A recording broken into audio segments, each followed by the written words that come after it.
I'm really close to the end.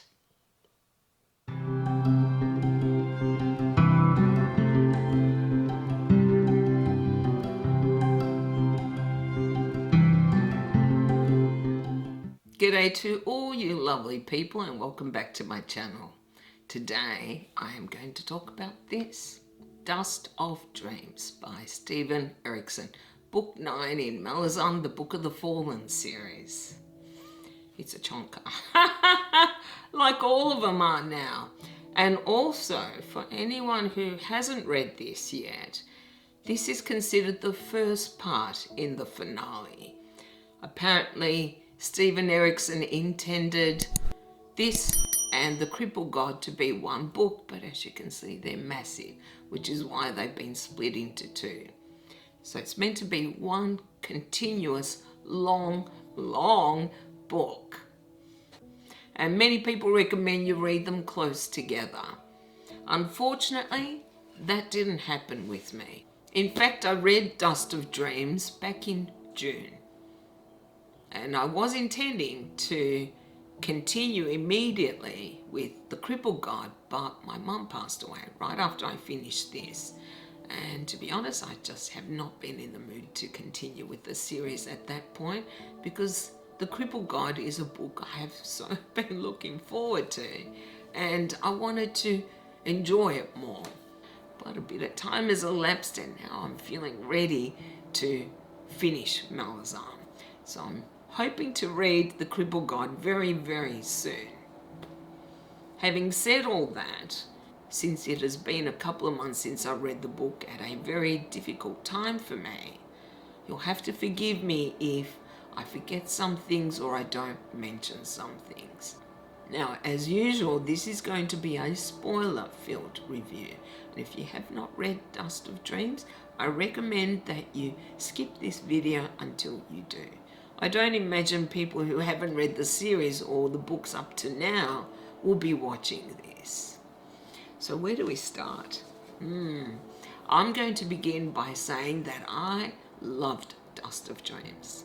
Yeah, apparently that is not the majority opinion of this book. Apparently it is considered controversial and many people's least favourite.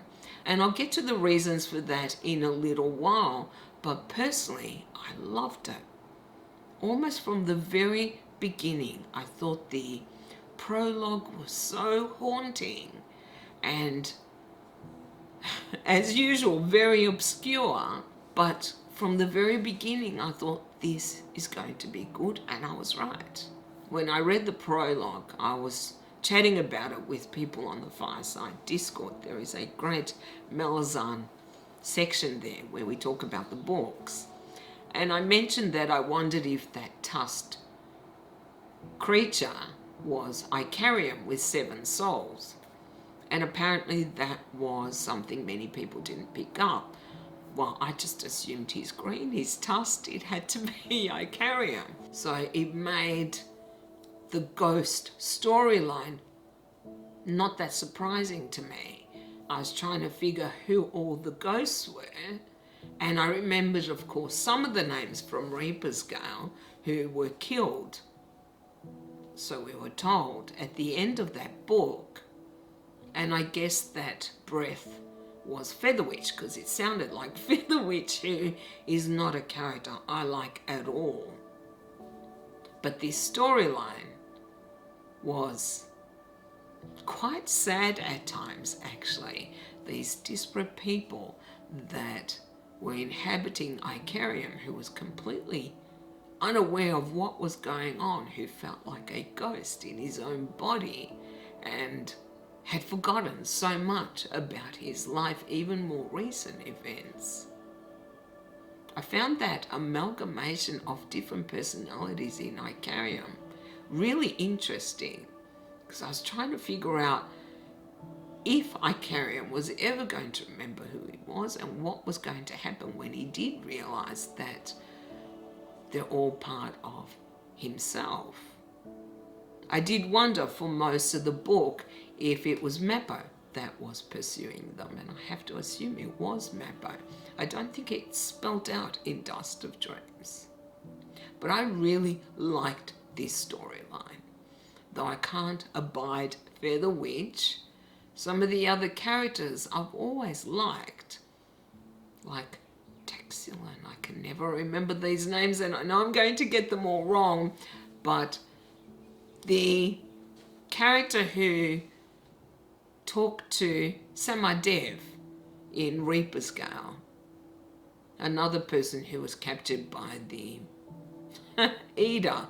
Wow, it's been a while since I've talked about the Malazan books that don't be surprised if I forget even the most basic names. Okay. What Icarium did near the end was, yeah, epic, and I loved that. But I'll get to that when I get closer to talking about the end. So the very first chapter of this book, after the prologue, are bone hunters chasing down someone. I loved that scene so much. I did guess it was Fiddler that they were chasing, but as soon as I saw him on the page, I'm like, I know I'm going to love this book because he is definitely my favourite character. Yeah, no doubts about it. He is so far above anyone else, for me personally. I loved that scene. I thought it was so well written and it was funny, and after the poignancy of the prologue, it set the tone, I think, for me for the rest of the book. Because my impression, even before I finished part 1 or book 1, was that this was a return to some of my favourite earlier books in the series. I will confess that Toll the Hounds was not one of my favourites, except for the ending, which was epic, no doubts about it. But for most of the book, I didn't enjoy it as much as I enjoyed this one. I loved this from the very beginning. And there are, as usual, many storylines that intersect in this book. One is the Bone Hunters, of course, and Tavor, who are looking to go to, I'm not going to remember this name, this place where apparently the crippled god's heart may be. Collins? I think that's right. Oh, it's coming back to me. Then, of course, there is this obscure or mysterious storyline regarding Badal and Rut, the children. I will confess that was my least favourite storyline. I found it far too obscure. I could not see the significance of these characters. I wondered if we were reading about the past or was it the present. I still don't know. The only thing I really liked about that storyline was seeing the Forkrul assail. We have not seen much of them. They have been a little mysterious up to now. They have been represented as adjudicators. Yeah, their sense or perception of justice is so skewed and warped that I don't agree that they are adjudicators or judges. I think they are just another form of fanatic with no room for any flexibility. But it was interesting to see who they are, what kind of species they are, how they think, and of course the power of words. Because words are sometimes much more powerful than a sword, than a weapon. Words are how we communicate. It's how we express feelings, thought, ideas. Words are what binds a community together. So I did like that emphasis on the power of words. I just didn't always find the girls, I don't even want to call them poems, all that powerful, to be honest. I've loved much of the poetry throughout these books. I didn't love those as much, I must admit. I just didn't like this storyline, which, let's be honest, is quite horrific. These are children who are actually eating other children because they're starving, because there is no food. I found that whole storyline very tragic and sad, but it's also not one I enjoyed all that much reading about. I wanted to talk about this other storyline and I can't remember the name. Is it the shore that they're pursuing? Tist Andai, or a branch of the Tist Andai, who returned to Karkanis, the ancient home of the Tist Andai. I still don't fully understand the significance of the shore with these people, but I really enjoyed reading that storyline. I thought this was very well written. I haven't figured out how it fits into the overall plot. I guess we'll find out. And I have to wonder, are they fully Tist Andai or are they not? And those elderly witches, they were hilarious. I don't like that they are now young again because they've always been ruthless from the beginning, but I love the leader of this group as well as the Watch. See, I remember him because the way he went through the Tist liaison made it clear to me that they are the most ineffectual of all the Tist.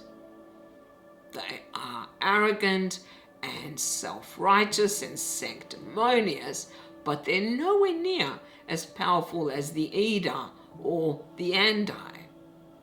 Then there is the storyline regarding the Kachin Jamal. Up to now, they have been portrayed as the boogeyman, as the antagonist, ruthless killers. I loved so much reading about their culture, about their thought process, which is so alien to everyone else in this series. It also made them sympathetic. Well, for me anyway. When they were first introduced in Memories of Ice, and I forgot that until I read this one, they were ghosts. They were not actually living Kachin Jamal. These were living ones. And I thought, well, their culture is almost extinct. This is the last of them. I think the loss of any culture, of any species, is always sad. So perhaps for that reason, I felt a lot of sympathy for them. And for that character, so flawed, that human, Kalith, I think her name was, who helped me perceive them differently to how we have seen them up to now. Made them more, not human, but more relatable. Though again, I came away thinking they are so alien to most other species that we've run across so far in the books. I was not completely surprised that Gessler and Stormy became the mortal sword. And I can't remember what the other title is for the Kachin Jamal, which was so bizarre on the one hand, and yet not surprising. From Deadhouse Gates, it was clear they had a destiny, and I love that they actually helped them defeat the short tails, I think that's what they are, who just seem mindless beasts compared to the Kachin Jamal, who are trying to preserve their species. So much happens in this book, no doubts about it, but reading about the Kachin Jamal, seeing their actual perspective, made them so much more relatable for me. and was definitely one of my favourite parts of the book. Whereas up to now, I've always thought they were just monsters, dinosaurs with swords for arms. But in this one, they were vulnerable, powerful, extremely powerful, scary, yes, but also vulnerable. Honestly, if there was more of them, I don't know how any other species would survive in this universe, because they seem so strong, almost invincible, and yet clearly the short tails are just as dangerous, if not more so, especially as they seem to have larger numbers. Then there is Gull, the burnt tears, the Kundral, who we met again in Deadhouse Gates, and who honour Cultane. I've always liked them from the very beginning, and I loved how they dealt with the people on this continent. They deserved it. They treated them disrespectfully, so I don't blame them for anything that they did in retaliation. But it's their sense of honour that I love the most. Their sense of respecting or paying homage to Cultane and the Chain of Dogs, even in this book, so many years later. In addition to the burnt tears, we also have the Greyhelms, related to the Grey Swords from Memories of Ice. Everything comes back or ties back to things we've read in previous books. I did not like the leader. Who was it? Krugava? Yeah, part of me didn't really like her to begin with, but I think she grew on me as the book progressed. I'm still not completely certain about her motivations, but her shield, yeah, I suspect he is going to betray them. I did not like him at all. He was young and arrogant and very ambitious, and that is a dangerous combination. Yeah. But their dealings with the Volcando, I really liked that actually. I liked how they turned the tables on them. I'm not sure why the Volcando Queen has decided to go to, I'm going to call it Kalens because I can't remember the name now, where that convergence is going to occur, where they believe the crippled god's heart is, and where Tavor is taking the bone hunters and all her other allies. But clearly they are important because we've spent quite a bit of time with the Volcando in Dust of Dreams. But I can't see the connection yet. Yeah.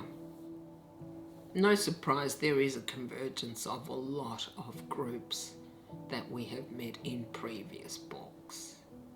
The Kundral, the Greyhelms, Mappo, Gruntal, who we don't see much of, though.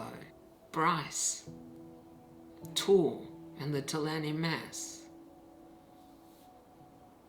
and the Barghast. So many groups brought together for this convergence, which is obviously going to occur in the final book. Bryce, I've always liked. I liked him in Midnight Tides. I'm not quite sure what he is right now, but he was always such a honourable, brave character, and that was just reinforced in Dust of Dreams. And I like that he's actually joining Tavor on this journey to Kalans. I suspect this video is going to be all over the place, but I'm trying to keep it as orderly as I can. I wanted to talk about Tor and the Barghast. Yeah. My understanding is that there is a particular chapter regarding the Barghast, which is controversial and why many people don't like Dust of Dreams. Personally, I didn't find that chapter and the torture that the Barghast put Hetan through as off-putting as others might. Whilst I fully appreciate that some people may not want to read about torture, and it was torture, what they did to her, unfortunately, this is something that we do as humans. There have been worse cultural atrocities that have occurred over the centuries, over millennia. If you've read any history about some of the cultural practices, this is not that unusual. But I can understand people hating it. I personally didn't find it gratuitous. I have read some horrible things already throughout this series. I think it simply illustrates that things like this happen. That this is true to life. It's not meant to glorify cruelty. It's simply illustrating that it happens, that it's always happened. And let's not pretend otherwise. Let's not pretend. We are one of the few who kills our own, who tortures our own for power, for money, for glory, whatever it is. We really aren't an admirable species, and just look at what's happening today in the world and you can see that we're not.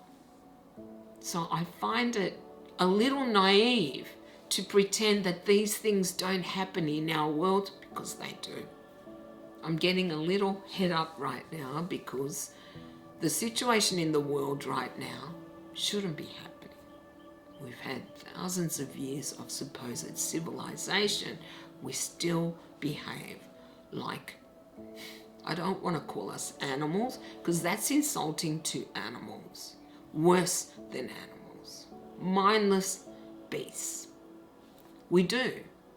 And that is what the chapter regarding the Barghast and the cruelty and the mob mentality that led to what they did to their own, to people they admired, to people who were their leaders.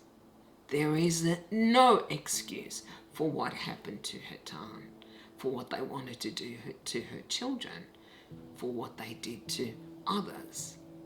This was brutal, uncivilized, savage,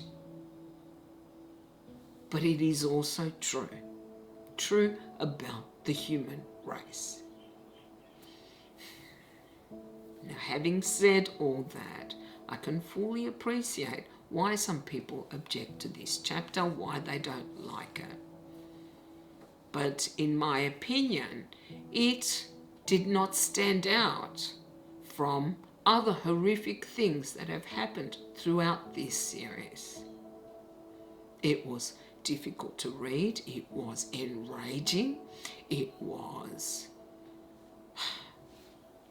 upsetting, but it was true. It was true to life.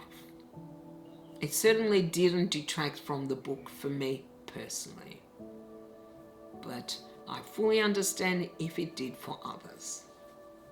Because let's be honest, the way the Barghasts were portrayed in Dust of Dreams, they are the worst of humanity. However, I would argue they were just more open, honest about who they were. The Letharii are just as bad, just more sophisticated. They didn't care if kids starved, if families starved, because all they cared about was the accumulation of wealth. And then, of course, Tor. Yeah, I have to talk about Tor now, right? And the Talani Mass. There was this very, very heartbreaking scene between Tor and Tok. Oh, the death of their friendship. This deep friendship that they've had since memories of ice. I know how much they loved each other. I remember Tor storming into the keep to get to talk in Memories of Ice. And now their whole friendship is destroyed.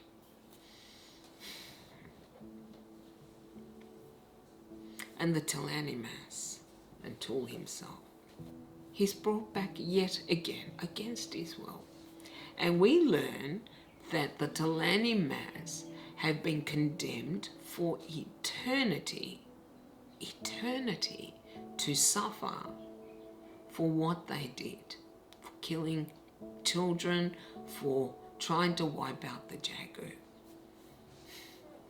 I've never had a lot of sympathy for the Talanimas, but I don't think any creature, human species, deserves eternal torment. Is there no room for forgiveness there? There has to be.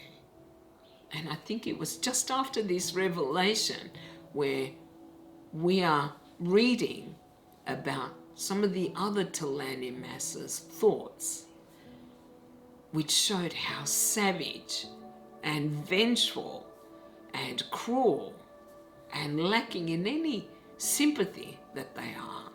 And you wonder, well, do they deserve eternal damnation? I still don't think so. But this is something that Steven Erikson does so well throughout this series. He doesn't shy away from showing us the inherent contradiction that is human nature. It's like he holds up a mirror for us. Because I don't think anyone has not felt at some point vengeful or wished hurt on someone else. I think it is part of every single person's makeup. And perhaps that's why I love this series so much, is Erikson shows us that inherent conflict in our natures. He makes us face that, and so we should.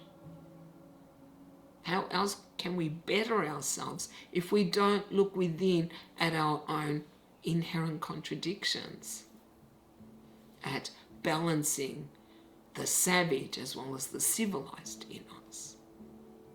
I knew once Tor was resurrected that he was going to wipe out the Barghast,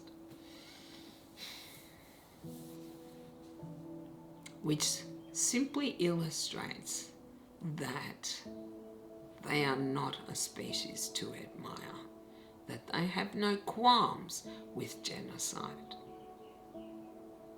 And regardless of Tor's personal reasons for vengeance, does every man, woman and child deserve that punishment?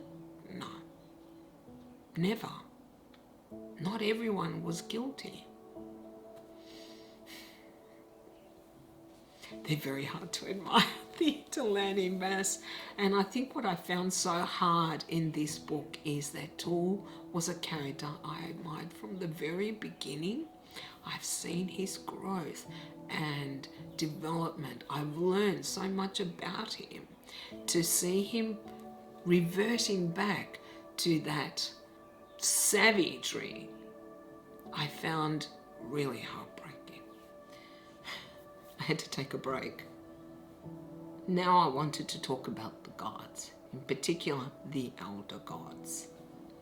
We got to see their perspective in a lot more detail in Dust of Dreams than in any of the other books. We've had hints up to now, very brief ones, about their motivations, but we really got to understand, I felt, what drives these gods. That it seems that the conflict amongst the gods is between the elder gods and the younger ones. The errant. I can't stand the errant. I really can't. It's all about trying to regain the power he's lost. And if he was a God who was benevolent in some way, perhaps you could understand it. But he was all about caprice.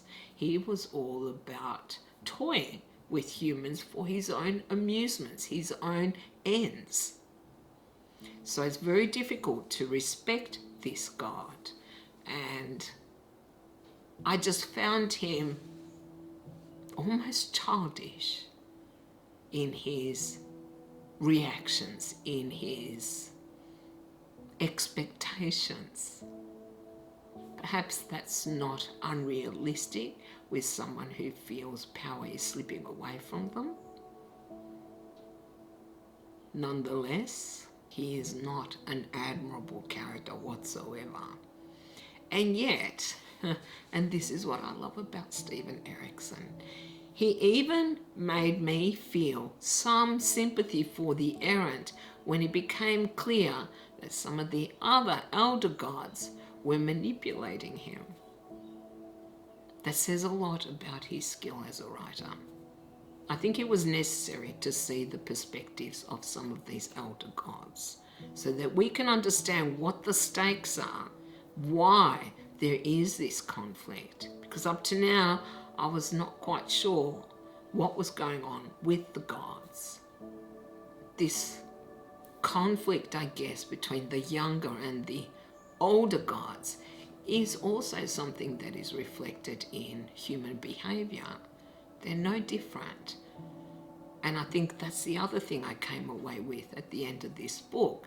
The elder gods are just as flawed, just as petty, just as childish as humans are.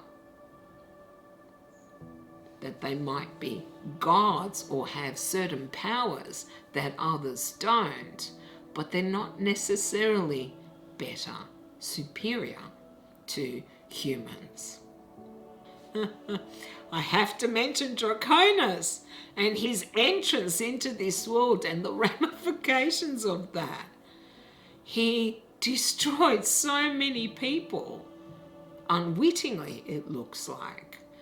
You have to wonder how anyone in this world could survive against the gods if they set their minds to it. Just like you have to wonder how anyone could defeat the K'chain Chamal. It seems to me that the humans in this world, like the bone hunters and the greyhounds and the Kundrel and everyone else, don't stand a chance against some of these very powerful beings. I have to assume that other very powerful beings are going to ally with them, because I can't see them winning any other way. I'm very curious to see where Hood's story is going to take him. Didn't he meet up with those other Jaggers? Those ones who never stop laughing? Are we also going to see Anamanda, Calor? And of course, I've forgotten about Casa. I suspect I'm going to see everyone in the next book. Even so, I'm curious to see who is going to ally with the bone hunters. I'm assuming Genoas or Paran will. I'm hoping some of the other gods will. And of course there is the storyline regarding the crippled god. I have no idea how it all ties together just yet. And last, I wanted to talk about the bone hunters. My favorites. Yeah. Now, I loved the bridge burners from the beginning, but the bone hunters have replaced them in my heart, I think. No surprise, because we have seen them from the beginning, from their inception to now. We have spent so much time with them. One thing I really loved was seeing all the perspectives of the different soldiers that make up the army, not just the leadership. In fact, we spent less time with the leadership than we did with the soldiers. And it felt realistic to me, the portrayal of these different soldiers, their loyalties, the conflicts that might arise between them, and their ignorance of why certain decisions were being made by the leadership. I think seeing so many of these soldiers before a battle makes their deaths much more powerful, much more significant. When you just read about all these soldiers dying, you don't feel anything if you don't know the soldiers other than a general sadness. But seeing a character you might have really liked killed is much, much more powerful. Makes it more immediate, I think, more real. That war is all about the loss of lives. Lives cut short. So I loved seeing many of these soldiers' perspectives, but no doubt, Fiddler is my ultimate favourite character in this series. He is the GOAT. Yeah, nothing I've seen so far has surpassed his character. And I think it's the person he is, his generosity, his compassion, his clear-eyed view of this world that makes him such a great character. I absolutely loved seeing him becoming the whiskey jack of the Bone Hunters. That's how I felt. His role in the Bone Hunters and his growth as a leader made him comparable to Whiskey Jack, for me anyway. I just love this character. Nothing better happened to him in the Crippled God, because I will not forgive Steven Erikson if he kills him off. Yeah, because I'm assuming he's still alive. Yeah. Tavor. We don't see, I don't think we've ever read her perspective. I'm trying to recall. It's only how others perceive her. She is as mysterious in many ways as Coltane was in Deadhouse Gates. And I'm still not sure who is assisting her, but somebody is giving her information. Definitely. I haven't guessed yet who that is. I guess I will find out eventually. But clearly, she's been given instructions or told what is happening, and that this final convergence or conflict is going to occur in Colenz. That final battle at the end, when I saw so many getting killed, that was, yeah, I can see why people recommend you read the next book, because it's left up in the air just who has survived and who hasn't. I'm assuming that Fiddler has survived. He bloody well better survive.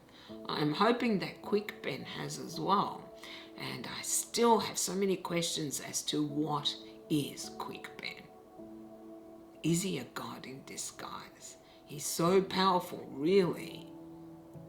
I guess we'll find out, hopefully in the next book. But that battle was unexpected, and the casualties are just horrific. I think the Kundral, the Burntiers are all dead. I find that tragic. Yeah, I'm hoping some of them survived. And I loved that Bryce, even though he didn't need to, went to the aid of the Bone Hunters. It's these alliances, these friendships that develop between some of my favorite characters that make these books so impactful for me, because I am such a character-driven reader who falls in love madly with characters, who feels so attached to them that I do become emotional when things happen to them. And I'll say it again, Fiddler better not be dead. Yeah. It's another day. It was only when I was editing the video that I realized I left out some very critical things. So here we are. One of the things I forgot to mention was Fiddler's reading of the Deck of Dragons. I can't believe I forgot it, but we'll talk about it now. That was one of my favorite scenes in the book, and I also think it is a very important scene. It made it clear to me that reading a deck takes innate talent, perhaps magical talent, and that Fiddler's talent is quite substantial. I also have to wonder if the gods do speak through this deck when it's read by somebody who has Fiddler's gifts. Because how else were these characters pinned to walls? And what does it mean that they're marked? Does that mean that they're champions of certain of the gods? I don't know. I'm intensely curious to find out why some of the characters were marked in relation to some of the gods, and I'm hoping that will be explained in the final book. Most likely I'm going to come back and reread that scene once I finish the series. And I have to mention how well Fiddler bluffed the errand. I've already spoken about my dislike for this character, and I loved that he scared him away. That was just so good and so typical of Fiddler. Great scene, absolutely great scene. And we have seen Fiddler reading the deck before. I just didn't realize how significant it was for, I guess, maybe even predicting future events. I'm not sure yet. I also have to mention Fiddler cuffing Quick Ben. I have wanted Quick Ben to get his comeuppance for quite some time. He's always so deliberately obscure and always withholding information. I don't know if he's right to do so, but I can understand Fiddler's frustration, and I love that he cuffed him. I thought that was a great scene.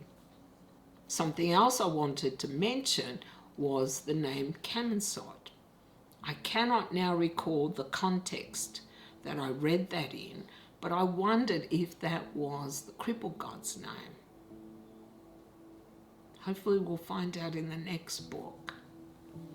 And then there is the bridge burners. Oh, my beloved bridge burners who are now the guardians of Hood's Gate. I loved that so much that they still have a significant role.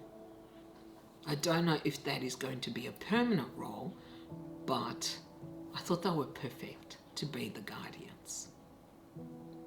And I also need to mention Tok the Younger. I always loved Tok. I did not like that he was forced to break his friendship with Icarium because of a goddess. I really don't like some of these goddesses or gods, these elder gods. They have no qualms in inflicting pain on anyone. They really don't. She knew very well the effect on Tok, even though he is dead and something a little different to what we knew. But even so, it was clear that that pained Tok, and God knows he pained Tool. So Tok, I'm not sure what to think of him because he is so different from the Tok we knew. He seems to have retained some aspect of his personality, but obviously death has changed him to a large degree, and he's also being forced to do certain things because he is dead. You would hope, you would hope that after death we were free. Yeah, well, if Steven Erikson's vision of death is accurate, I don't like the idea that we would be pawns in an afterlife. But Tok was a very sad character, I thought, in this book. And last, I wanted to mention Icarium blocking this doorway or this hole in reality, whatever it is, so that the short tails could no longer come through. And what did it do to Icarium? Is he dead? Is he injured? Is he going to come back from that? And was this a permanent solution, or is it only temporary? And who is assisting the short tails? Nevertheless, I loved that scene. It was so vivid, so well described by Erikson. I could just picture it. Now, I'm assuming Icarium isn't dead, just like I'm assuming that Fiddler isn't dead, because I don't want them to be. But who knows? I guess I will find out, right, in the next book. Anyway, I had to mention these few things because they were quite significant events that occurred in the book. So now let's summarize.